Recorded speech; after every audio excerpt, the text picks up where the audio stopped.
Hello,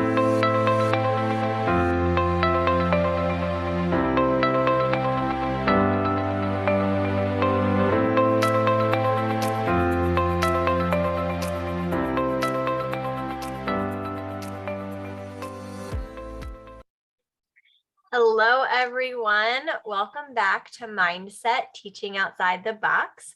We're your hosts, Jillian Willie and Eileen Edwards. And today we have a special guest. We are welcoming Poonam Sharma onto our episode today. So welcome. Eileen is going to give a little introduction, and then we're going to hear from Poonam herself. Yeah. So we're pleased to have spiritual teacher and author Poonam Sharma here with us today. We discussed Poonam's book, Journey Towards the Unknowable, the Infinite and Eternal, in episode 7, Melting Away Limiting Beliefs. Limiting beliefs is just one thing that Poonam is experienced with and shares her knowledge about. She also runs a spiritual and supportive Facebook group that has tens of thousands of people, members there all over the world, and has hundreds of hours of content on YouTube. So Poonam, could you tell us a bit more about yourself and how you got to this present moment? This present moment of teaching spirituality, getting into Eckhart's teaching. So I think in 2005, I went through a separation, a divorce, and that led me to seeking, like, there has to be a way to be joyful no matter what. And so I started, like almost everybody that is down a spiritual path, they try different teachers, right? The Louise L. Hay, the Wayne Dyers of the world, and Dr. Deepak Chopra. I think I got a book from Dr. Deepak Chopra. I read a couple of his books, but the person somehow that resonated with me was Eckhart Tolle. And I found him just, you know how we channel surf? I was channel surfing. I landed on Oprah Winfrey Network, which was brand new in year 2010. They had just started launching certain motivational programs, and on something called Life Class, Eckhart was speaking. Like, there was a desk and he was sitting behind the desk and Oprah was on his left, and he was trying to guide this waitress. I actually didn't even watch the whole program.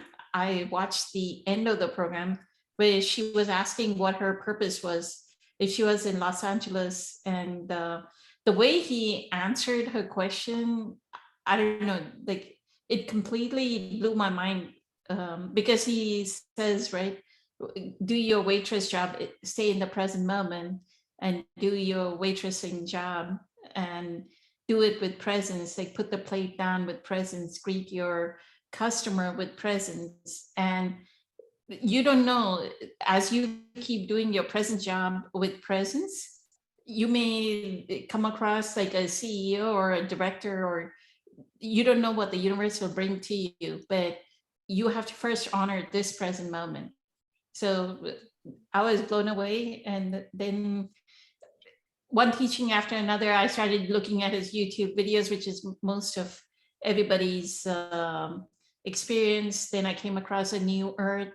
The benefit of A New Earth was there was a webcast on YouTube on where Oprah and Eckhart had talked about A New Earth. So you could kind of see the author's point of view, and then you could read the chapter along with the author's point of view, chapter by chapter. So I must have gone through A New Earth like 8-10 times in that year. And that's how it started. Oh, that's awesome. That is really cool. And I'm wondering if you could, for anyone who's not sure who Eckhart Tolle is, could you give a quick, like, just who he is? I know I didn't know either until I met you and Eileen, actually, through the group online. So could you just give a quick, like, who is that? And then anything else about how your path kind of unfolded and a little bit more. So what we would call Eckhart is there is a in the 1980s, 1990s. They were a group of world thought leaders. Like one of them is the Dalai Lama, right? So what is called New Age teaching. So these teachers are what we would call New Age teaching. They are Louise L. Hay is one of them. Byron Katie is another one. I think Byron Katie started in 1986. Eckhart started somewhere around 1990. That's when The Power of Now was written. So these were all New Age teachers. And I think there's a Watkins list of top 100 spiritual thought leaders of the world. And Eckhart remains like either top 1 or top 2 or top 3. Like it could be the Dalai Lama, then Eckhart Tolle, then Desmond Tutu. It's something around that. So he remains like a top 5 world thought leader on spirituality. So that's who Eckhart is. He teaches more about the present moment, or what is presence. That is the fundamental knowledge that he gives through his teachings. But the most important thing is what I see, and I have a deep adoration and almost like admiration for Eckhart Tolle, is he understands the ego, the human ego. And maybe we can discuss why we get into the ego, but it's the identification of the mind. And he'll show different ways, like there are insidious ways in which we can build an identity. And he has like, he's authoritative over it. So that's what keeps me fascinated with his teachings. In his first book that came out, The Power of Now, is the book that actually started my journey, and is one that has come recommended to me at this point probably by 50 different people in different places, although I've now read it probably 3 or 4 times. But same teacher, different book. But I definitely resonate with what you're saying, Poonam. And the group that you have, how did you come to, how did you get from seeing the YouTube videos and reading the books to taking it to the next level of, helping others? So actually, we had started subscribing to different YouTube groups and then YouTube channels, and as well as Facebook groups.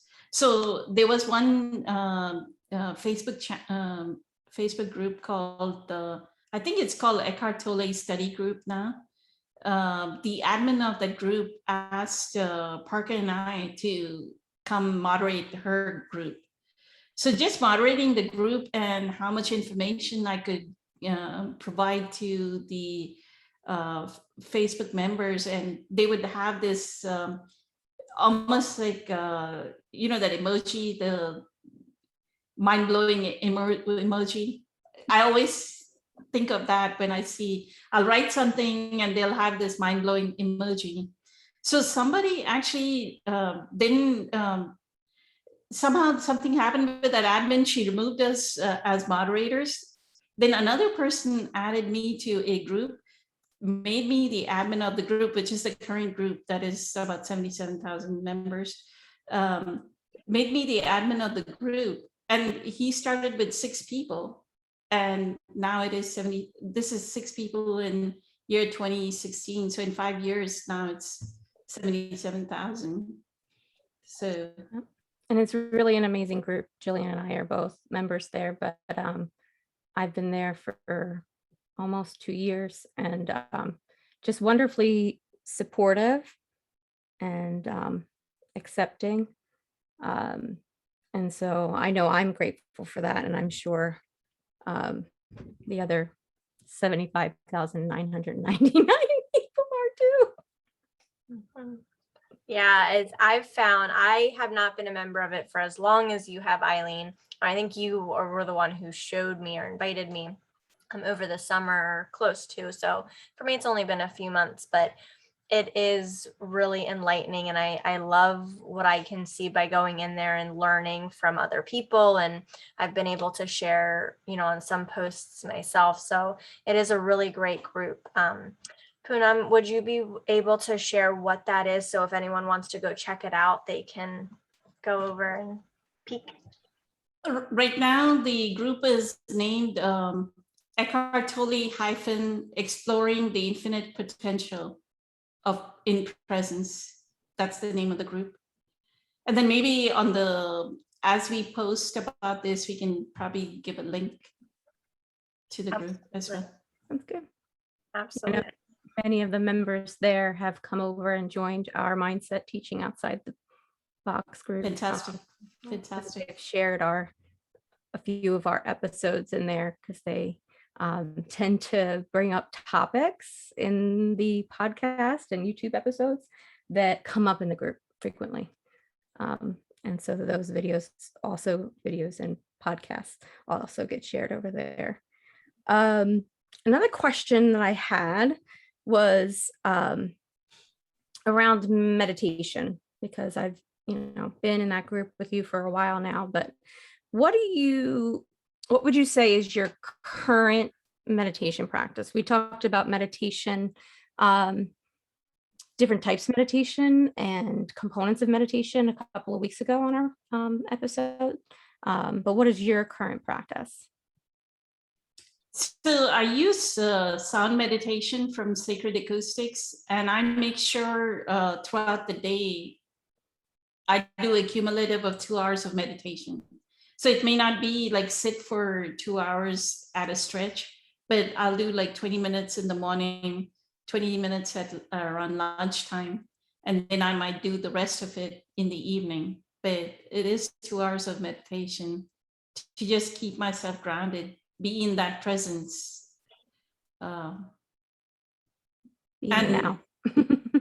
Even now, because I know that to support the group, to be able to give, it almost says like Sean Aker, he did like some happiness experiment, and he was speaking to Oprah, and he says people don't realize, they always say my glass is half empty, my glass is half empty, but they don't know that there's a pitcher here that they can refill their glass with, and that pitcher is that stillness practice. So meditation, some form of stillness practice is needed to withdraw. Sorry, I wanted to ask, did you, when you started your meditation practice, did you jump right into that 2 hours, or did you slowly over time increase it, or how did that look? I used to do 20 minutes a day. I think that's the period that everybody starts, but because I work in information technology, we do have a highly active mind. And I realized that 20 minutes was not sufficient. And I heard one of my general managers at IBM say that they do 2 hours of meditation. So I kind of knew that 2 hours is what is needed. Even Dr. Eben Alexander, that's what he says, is he comes back home in the evening and he does 2 hours of Sacred Acoustics. His partner is the co-founder of Sacred Acoustics, Karen Noel. So he does 2 hours of Sacred Acoustics meditation. So I think 2 hours is a good marker. You can do more than 2 hours, but 2 hours is a good marker. Yeah, I personally started with 10, but then I started doing 2 10-minute sessions. And then I was like, well, they're helping me so much that now I meditate 3 times a day. but my last session of the day is longer than 10 minutes. So I usually do 2 10, and then my last one is anywhere from 30 minutes to an hour, just depends. Depends on the day. But yeah, I definitely get needing that. And I know that a lot of the people that we're reaching here with this podcast and YouTube channel is parents and teachers. And one thing that parents and teachers, because Julie and I are both of those, is that we don't have a lot of time. So for me, that's how I was able to get connected in, is because it was initially just 10 minutes in my day. Then it was okay, it's just going to be 10 minutes in my day. But now I've found that meditation has mysteriously brought more time to my day. We've talked before about like the idea of vertical time, because the day is just as long, but I fit more in it and need less sleep, even because of it. So I'm sure you've found the same thing. It is so powerful. For me, I haven't experienced finding more time per se like you have, but I found other things. And I think it just depends on what you need in that period of time that you get what you need. So for me, I've been, excuse me, very focused on raising my vibration. So my meditation, at this point, my morning meditation is about 30 minutes. And in that time, I'm very focused on raising my vibration to maintain that for the day ahead. And then I do meditate at the end of the day as well, which is another like 30 minutes. So yeah, I think whatever you need, you get out of the time, right? And it's going to vary for, as you progress through your days. But I totally agree that meditation is such a life-changing and necessary part of our day. It just sets you up, for that peaceful time. So that's really cool. Thank you for sharing that, Poonam. That's beautiful to hear. And do you have any, we've talked about presence on some of our other episodes, but what are your presence practices that help you stay present or come back to the present moment? The way I feel is at a certain stage, and this is where Eckhart's teachings help, which is we start to slow down our thought process. So even in a day, like if I'm working, if I'm doing an email, it doesn't mean I'm writing the email real quickly and I'm done. There's a pause. And I do it with a lot of intention when I'm doing so each action itself becomes sacred. It's not like presence is something that, oh, I brought myself to the present moment now, and now I'm not in the present moment. You're always in your presence.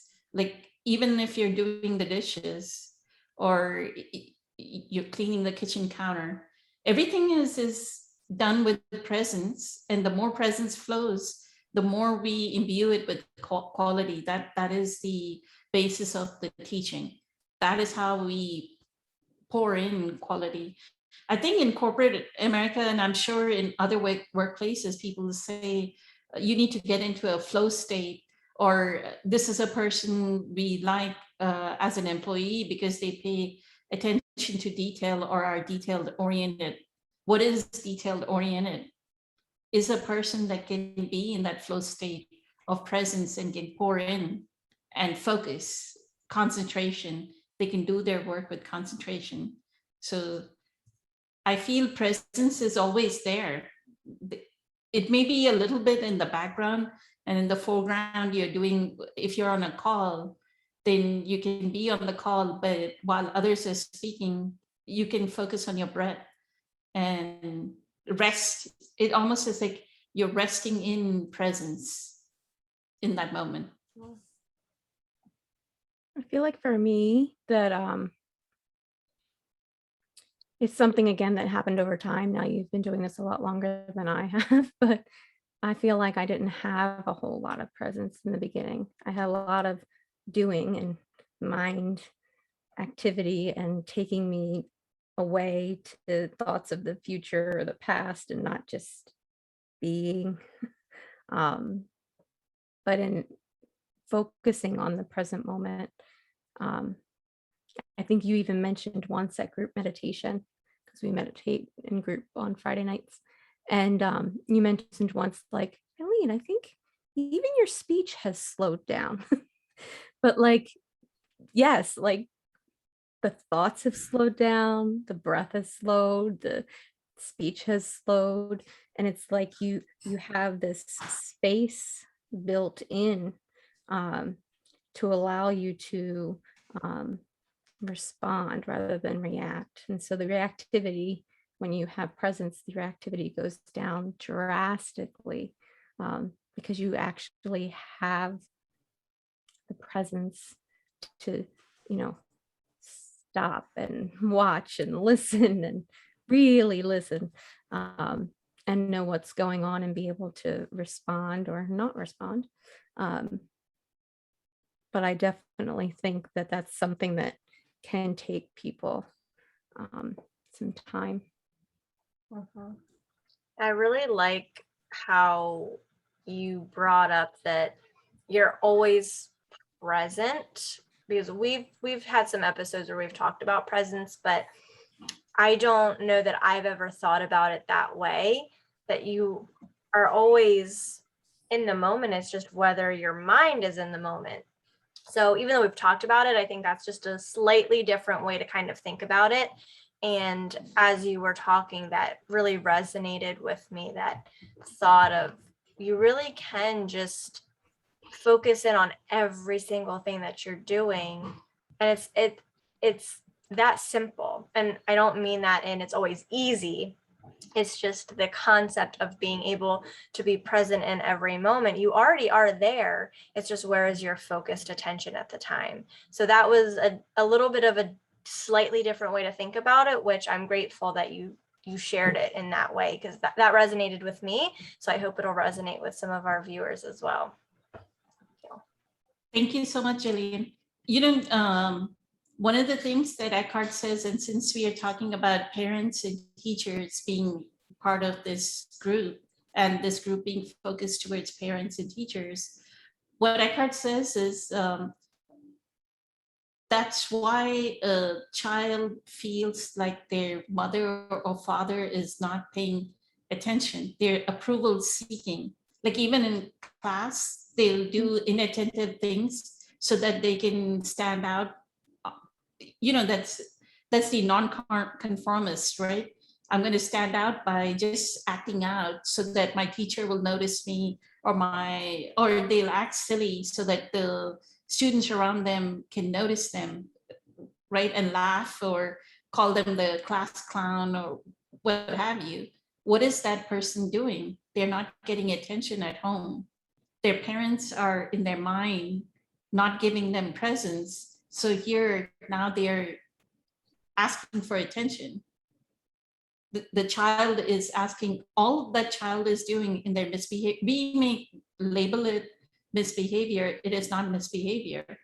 The child, planetary intelligence through that soul, that is a child is saying, I'm not getting enough love, come love me, come love me.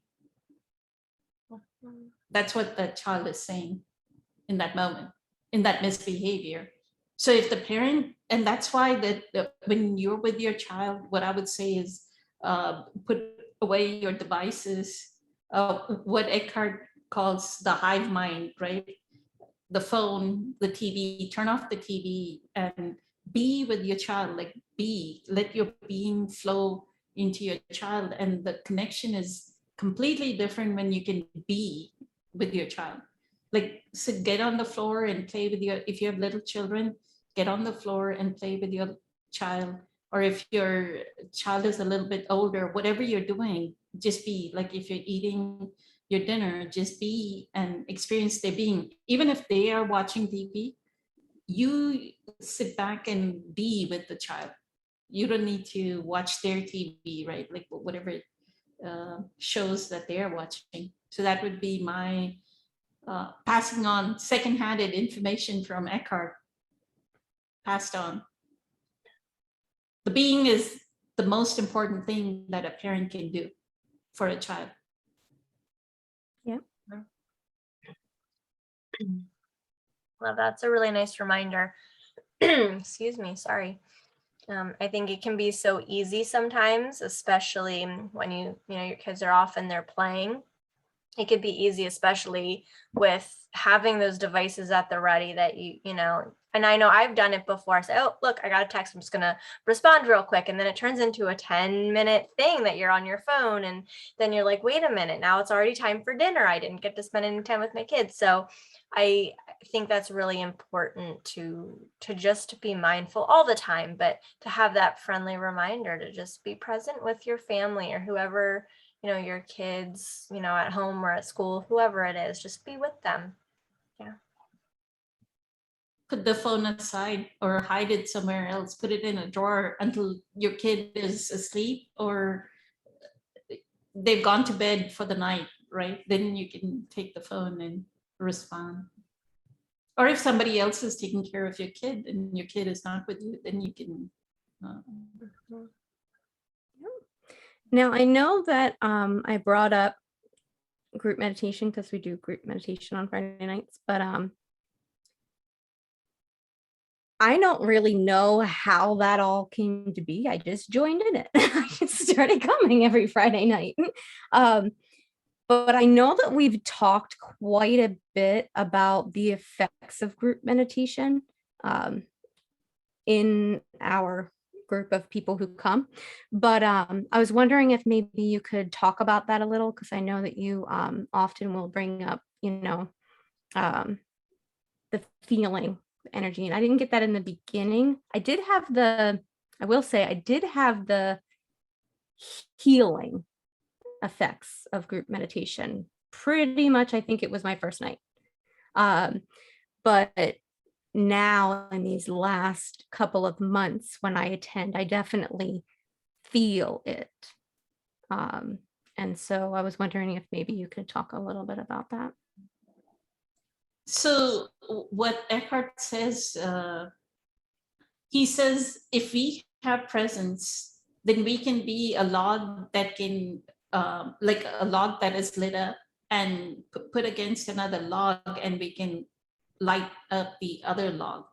So group meditation is that way. And I noticed that when Louise, Gracie, Lakshmi are there, right? Eileen, you're there. Like the people that were the original group meditators, right, for the past 2 years, I can feel in somebody, it'll happen that once the group meditation ends and people start to talk about the way we format a group meditation is we do group meditation, like meditate, then we watch 20 minutes of Eckhart's talk, and then we discuss the video that we had just watched. So when we open it up for discussion, somebody or the other will say, I had an amazing meditation. For that matter, one person, Simon, who's all the way in Melbourne, he said 1 week we were in group meditation and he was on a flight from Melbourne to meditation on his flight. It's that amazing, because when we move into that energy field of what Dr. Joe Dispenza says, the quantum field, everybody is moving and connecting with each other. The form is disappearing and you're connecting back to primordial consciousness. When we connect, then we are one and we join in that oneness. So that's how powerful, and that's what sometimes I phrase the group meditation as come be a co-creator of this shared field of pure presence, because the more people that join, the more peaceful it will be. It'll bring peace into the planet, the more people that join. So that is always a welcome we would welcome, like, if people in the hundreds would join and start meditating, then it would bring peace. Absolutely. So that's how important group meditation is. I always think of it as like a combined presence, a combined energy field. We talked in a few episodes back about how our heart center has its own like electromagnetic field. And I feel like when we get into group meditation, even though our group meditations take place over Zoom, you're on a totally different side of the country than I am, Poonam.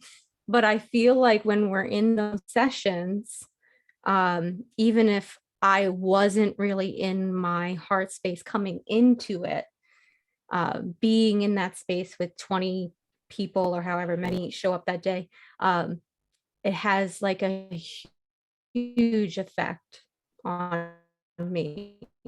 And I know that it has a huge effect on others. And it travels thousands of miles. And Poonam actually, in one of our meditations, I didn't know, but my daughter used to attend them with me when she was going through her nights of not sleeping. And she would just come stand beside me at meditation. And this went on for months, I feel like. And suddenly it stopped. And Poonam said to me, "How's Zoe doing?" Because she had sent her energy, like specific energy, because of the issues that she was having. And I said, "Oh gosh, now it makes sense," because suddenly it just stopped. But I just find that meditating in a group is very, very powerful. I'm grateful for it. If someone wanted to join in on that, how would they go about being able to do that? The group meditation? Mm-hmm.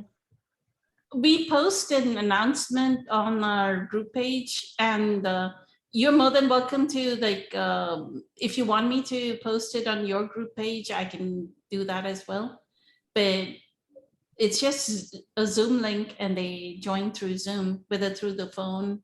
They can even call in. The most important thing is the audio portion. The video is really not that important, because you want to listen to the music, and then you want to be able to hear the video so that you can participate. Because the whole thing is okay, we did the meditation, but some of the video lesson is about the obstacles that arise in raising our vibrational frequency and raising our presence power. So the video helps in breaking that down.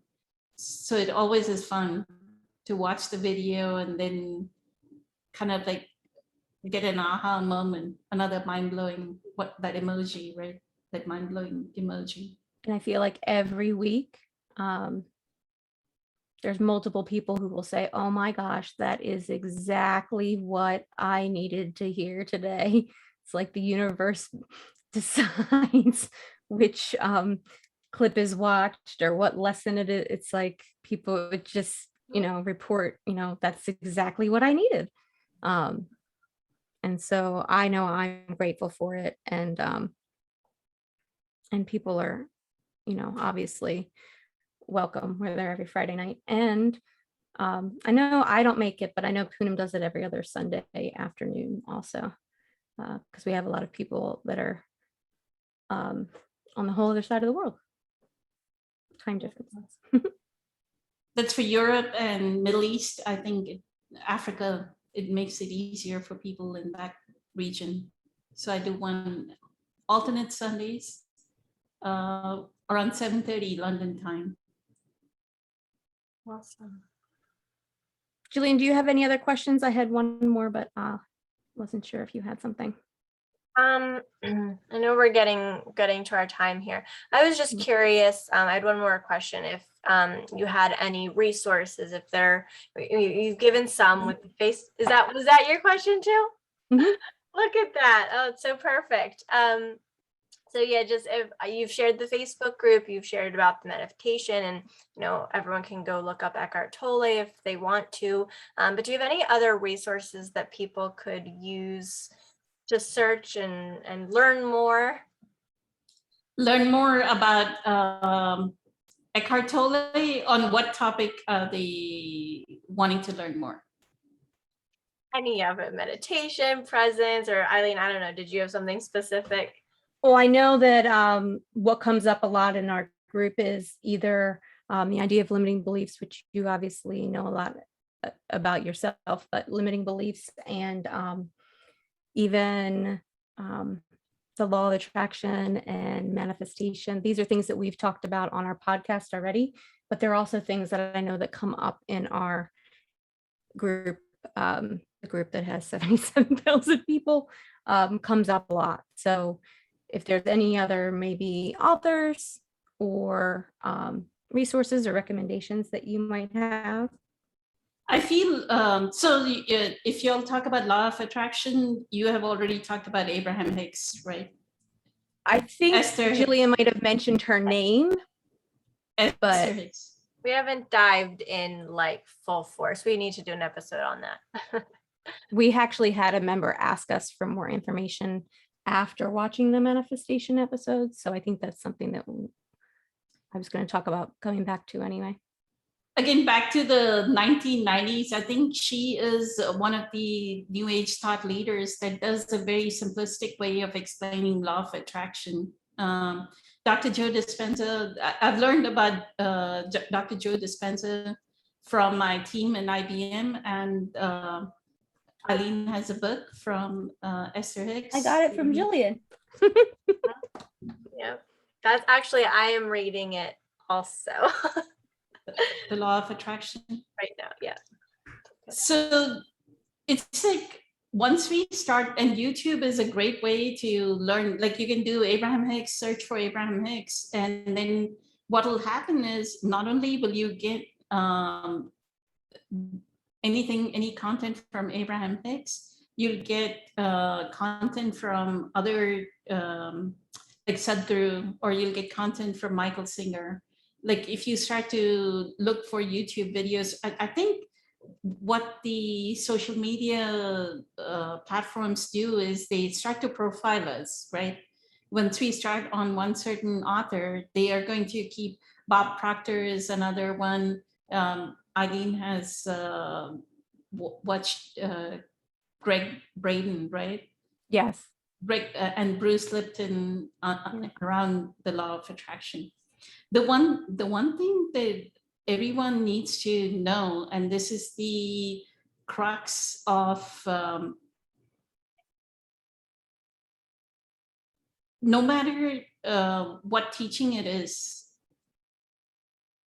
we need to know that if we did not have a spiritual practice in the past, we were always coming from a sense of lack and incompleteness. Like as soon as a child is born, the child, even a baby, they have what is called karmic accumulation, or what would be called conditioned patterns. There are certain patterns, and these are energetic patterns. They're not something that you can say, oh, it's a thought. When you talk about limiting beliefs or beliefs, it's a thought over and over again.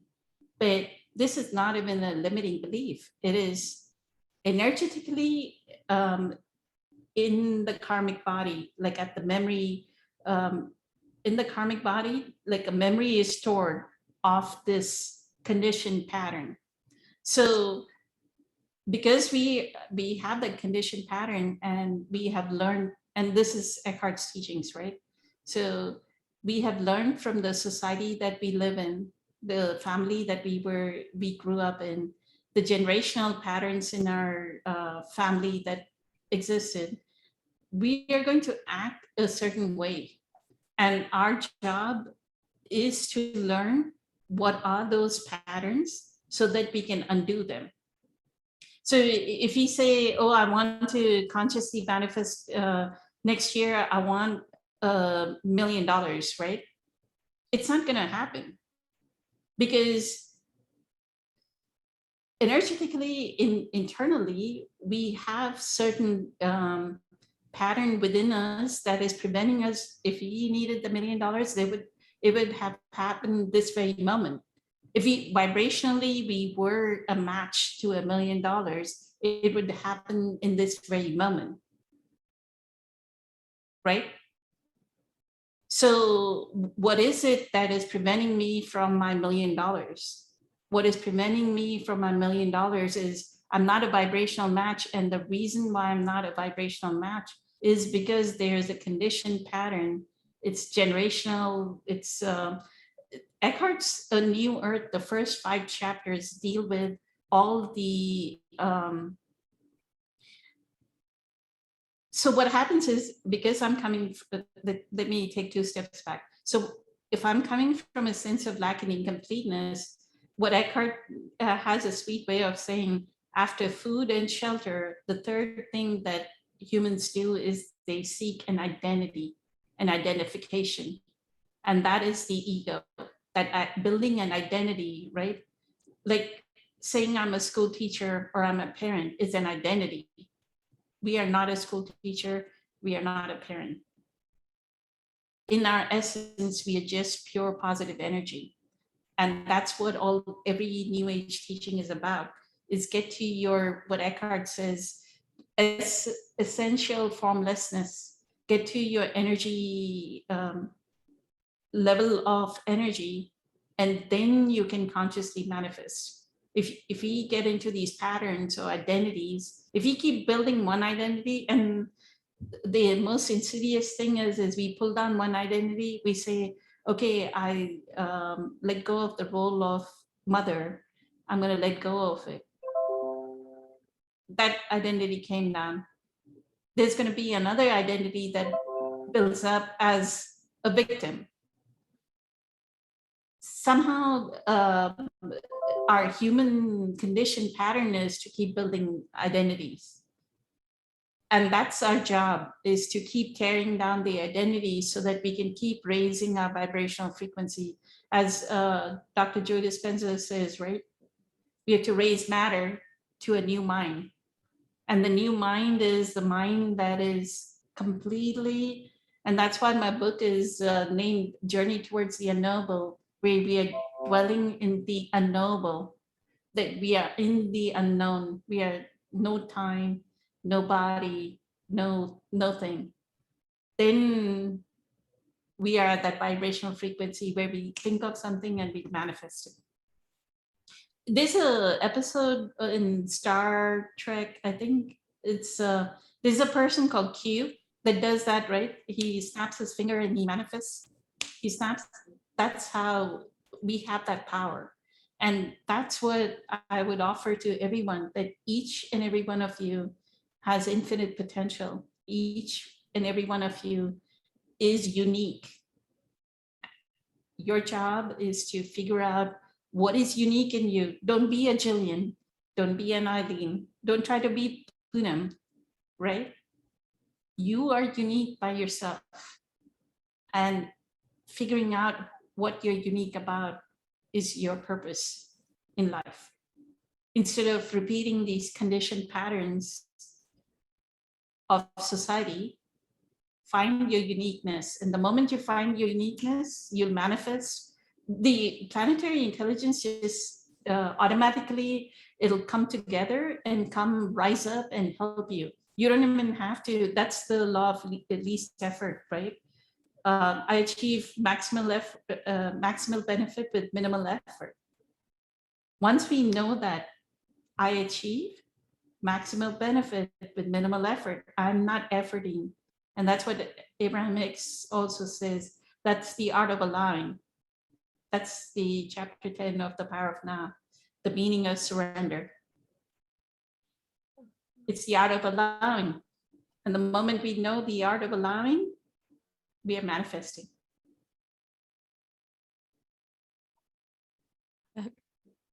Thank you. Thank And you. thank you for joining us. She was probably getting ready to say the same thing. No, go ahead. I We do stole that a your lot. question last time, so go ahead. No, just thank you for coming on and joining us. I know we talked about your book probably more than 7, probably like 9 weeks ago now.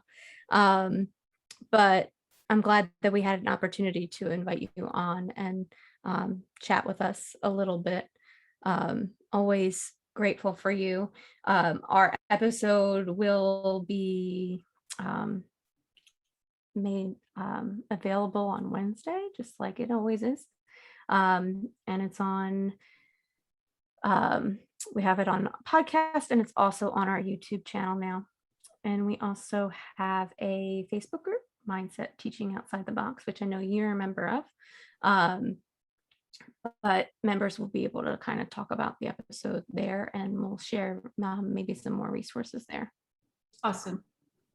I'm eternally grateful. This was enjoyable. Did y'all have any more questions? Jillian, did you have any more questions? No, I think that was it. This was really good. I second what Eileen said. So grateful to have you on with us, and it's been awesome. So thank you. It was an honor and a privilege. Thank you so much. I'm grateful as well. Thank you. Many blessings to everyone. Have a wonderful evening. Good night.